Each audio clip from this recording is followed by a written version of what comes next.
Let's go.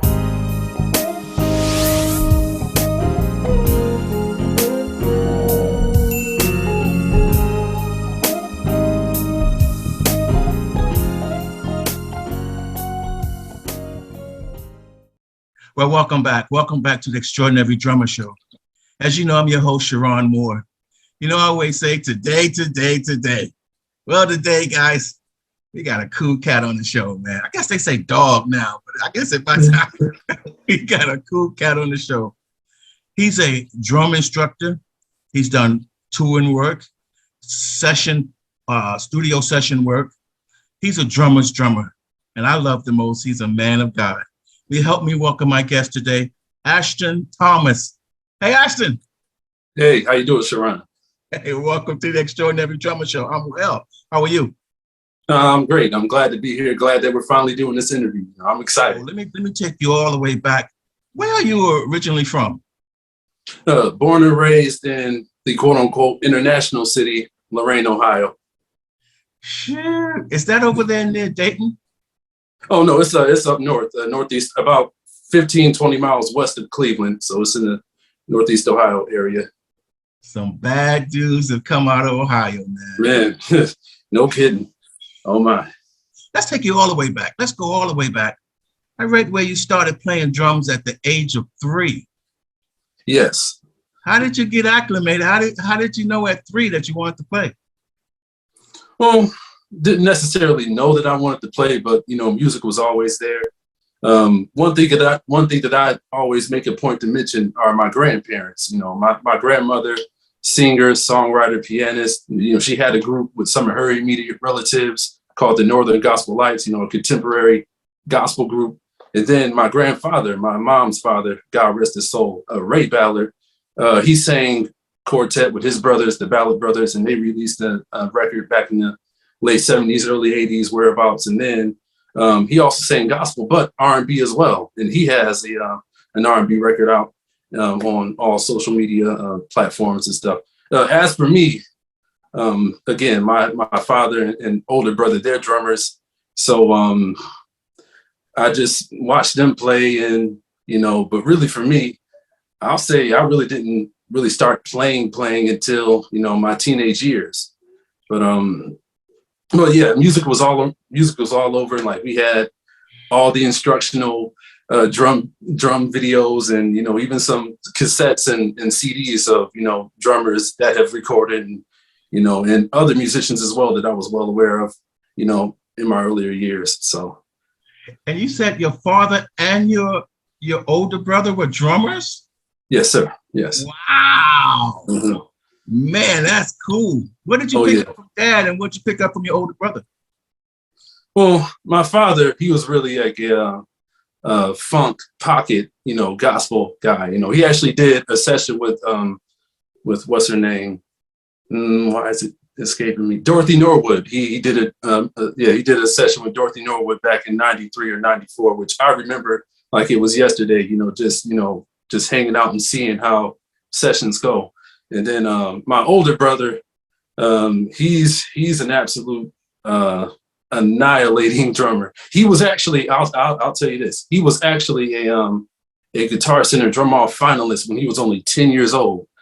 So, so you can imagine I had big shoes to fill, coming up after them.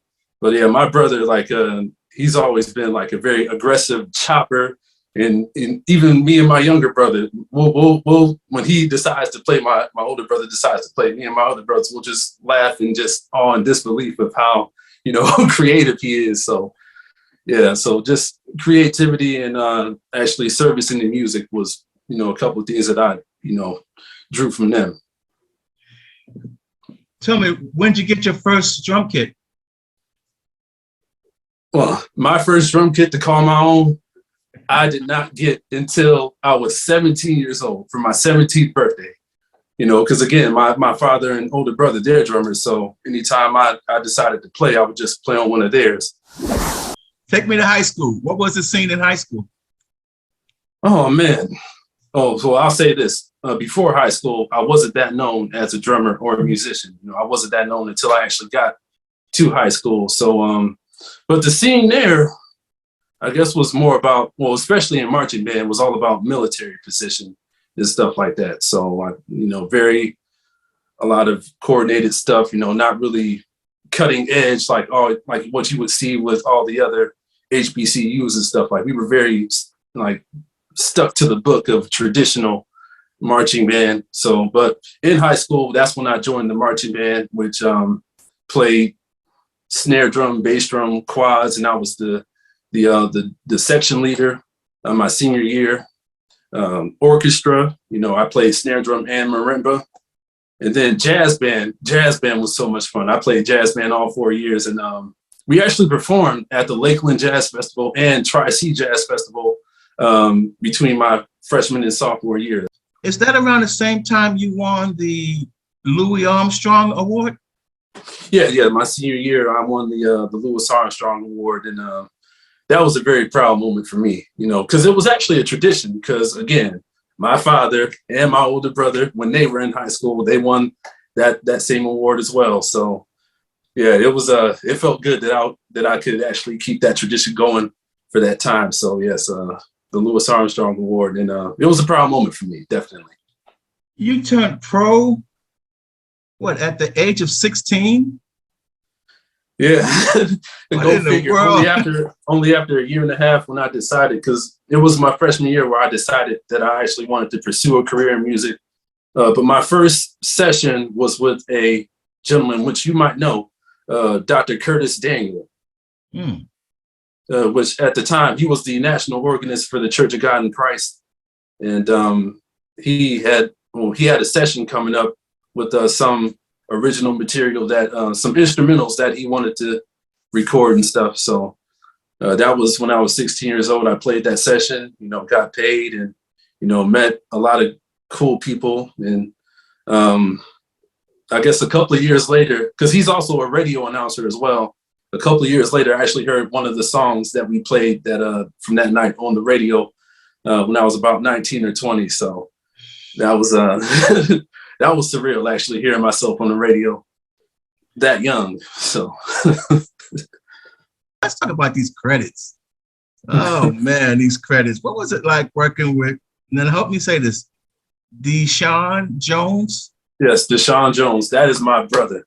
I love that. I love that man to life, because actually, I'll tell you another funny story. So my father, who has been pastoring for about 13, 14 years now, actually met DeSean at a laundromat of all places. So yeah, at a laundromat. And DeSean, he was practicing what's called an EWI, an EWI, which is an electronic wind instrument. So he's just sitting there practicing his EWI as his closer in the spin cycle. So my father walks up to him and asks, what's that you're playing? And then from there, they get into a conversation, and my dad invites him to the church. And I meet DeSean Jones there.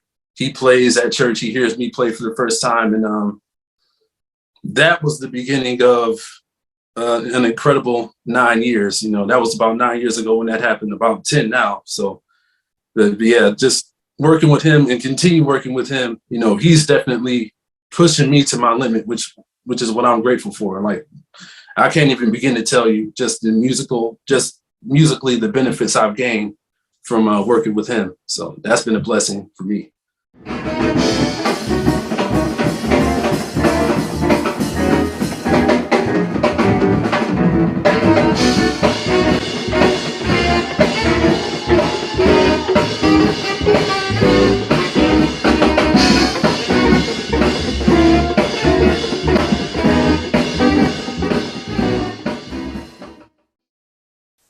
Robert Hurst.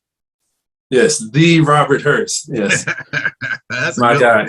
Yeah, and I was so flabbergasted actually just meeting him and letting him know that I had actually been a fan of his music since I was about 8 years old. We actually had one of his albums, the All for Namesake, or One for Namesake album. We had the CD when I was 8 years old, and then finally getting to play with him. You could pinch me 1,000,000 times, I still wouldn't have woke up after that. So yeah, yes, Robert Hurst. Yes. One of the things I read was that You're a drum instructor? Yes, sir. Yes, sir. What are you doing over there with that? Well, yeah, I'm actually currently a drum instructor for two organizations right now. One is IUIMA, Indie Urban Youth Music Academy, that's based out in Indiana. You know, I'm doing some virtual instructions with a few students there. And most recently with an organization called GEMS, you know, the Great Expectations Musicians. So that's based here in Lorain, Ohio. And just how the organization is growing, you know, I started off with 3 or 4 students. Now I'm up to 12 now, just in about a year and a half. So just how the organization is growing, you know, it's just very exciting just to see, you know, just again, the hunger that these kids have for getting better and learning music and actually taking it serious. You know, it's scary, but it's also very inspiring for me. You know, it keeps me on my toes for sure. Staying with drum technique, you as a drummer, what's your approach to the drum kit? It can be multi or all encompassing, you know, with all the styles that I play. I think my approach often changes. I'll say, especially with fusion music and funk, you know, just my energy, just you know, displaying a lot of energy, playing fusion music and funk music, even though playing funk music is a lot of space. Ashton, why do you prefer, I've seen in most videos, why do you prefer to play a smaller kit and not a larger kit? I'll tell you this. When I first started playing with DeSean, we were doing a lot of jazz clubs, which would have like the jazz bop kit. So I think over time, I've come very comfortable playing with that. And then what I've actually been discovering is that, you know, when you look at drummers like Clyde Stubblefield or even Ringo Starr or, you know, drummers that from rock and jazz from the 60s, you know, they all use the 4-piece configuration kit, and it worked. It worked for all those styles back then. So I'm like, I thought about that. I'm like, wait a minute. This right here, this could actually work for me in all different styles. I mean, of course, you know, if I'm working with a producer or whatever, and they ask me to bring more, you know, more specs to the drum kit, then I'll do that. But my thing is, I feel so at home playing a 4-piece kit with a few cymbals and stuff, you know. And then, you know, I feel like using a lot of configurations and a lot of drums, that often dictates, at least for me, the way that I play. Tell me about endorsements. Are you doing any endorsements? Well, yeah, currently I'm with a drumstick company out of Indonesia called Solo Beat Drumsticks. And I've been with them for about a year. You know, that's pretty much the only endorsement, but I am playing a lot of other companies exclusively, namely Zildjian Cymbals, Rogers Drums, Remo Drumheads, and when I do use percussion, LP Percussion. Tell me about, we talked about it earlier, you're working all around the world, Sydney, UK. What are you doing up there? Just with the artists that I'm currently working with, you know, oftentimes we'll have either a session or a string of tour dates anywhere. So just pretty much recording and touring, you know, doing studio sessions and playing live performances.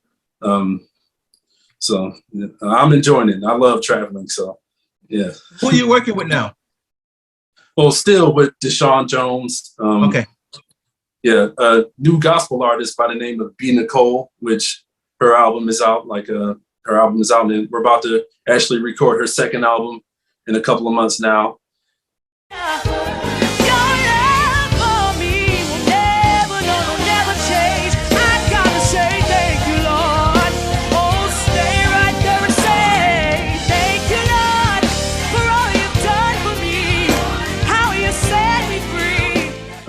And I'm actually a band leader now. I've started a band entitled Audacity for Sale, and we do a lot of smooth jazz and a lot of R&B music. And, you know, we're currently in the writing process, and we're going to start recording for our album later on in the year. So that's a pretty exciting project to be a part of. And, you know, I'm happy. I got a group with me that I can actually perform with for my own. So yeah, Audacity for Sale is the name of the So group.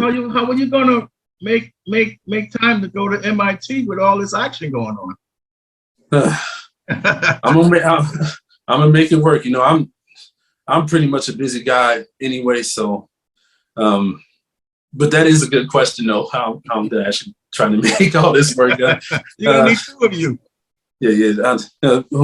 We'll cross that bridge when we get to it, but we'll definitely make time to do everything we need to do.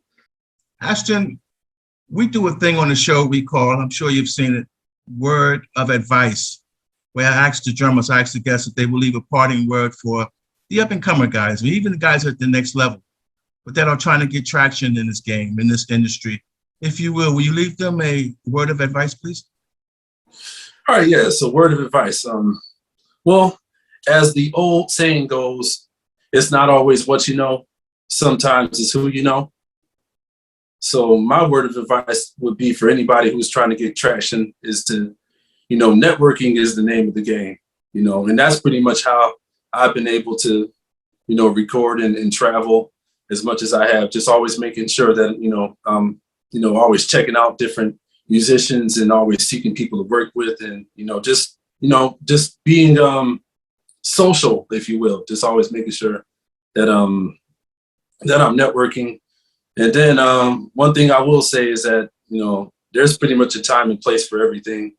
I think God is always, he'll always present opportunities for people who are trying to get traction in the game. But when that opportunity comes, again, you have to be prepared and you have to know what to do and what not to do. Because that could be the difference between you getting a call back or that being your last time ever working with that artist or that musician. So networking and knowing what to do in the right time is what I would advise any musician who's trying to, work and earn a living doing this. So. Fantastic. Here's a question in closing. Ashton, what would you want your legacy to be said, to be told? My legacy, well, that I was a goal getter, that I always, that I had a vision and I gave it everything that I had to make sure that vision came to pass, that I was a man of my word. If I said I would be there for somebody, or if I said that I would be on time for a gig, or if I said that I would have material learned by a certain time, that, when it came time to rehearse or perform, that I was actually ready and I kept my word to that person or to those people. And overall, that I was a friendly guy. I really feel like friendships are, again, for any musician who wants to work, friendships and connections are a big deal. So I definitely want to be remembered as a friendly person, a very outgoing person, and those few things I hope to be remembered by. What would you tell the you of now to the young man back in high school with the marching drums and everything? What would you tell that guy? You tell that guy now. Stick with it. Well, there's a million things that I would actually tell. Definitely stick with it. Don't deny yourself. Don't doubt yourself. There will come times where you feel like, it's a bit overwhelming, but just know that, if you keep working at it, if you keep actually pursuing what you're trying to pursue, that things will work out in the end.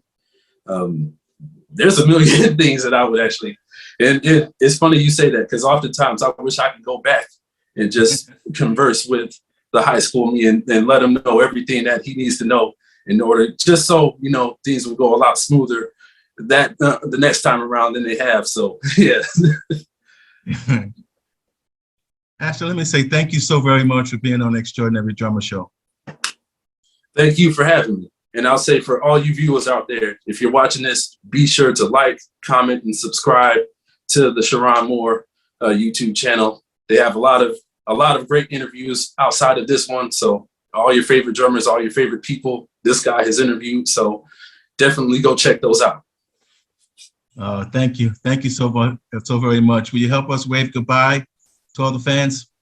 All right. Peace and love, everybody. Y'all take care. Thank you, brother. Yes, sir.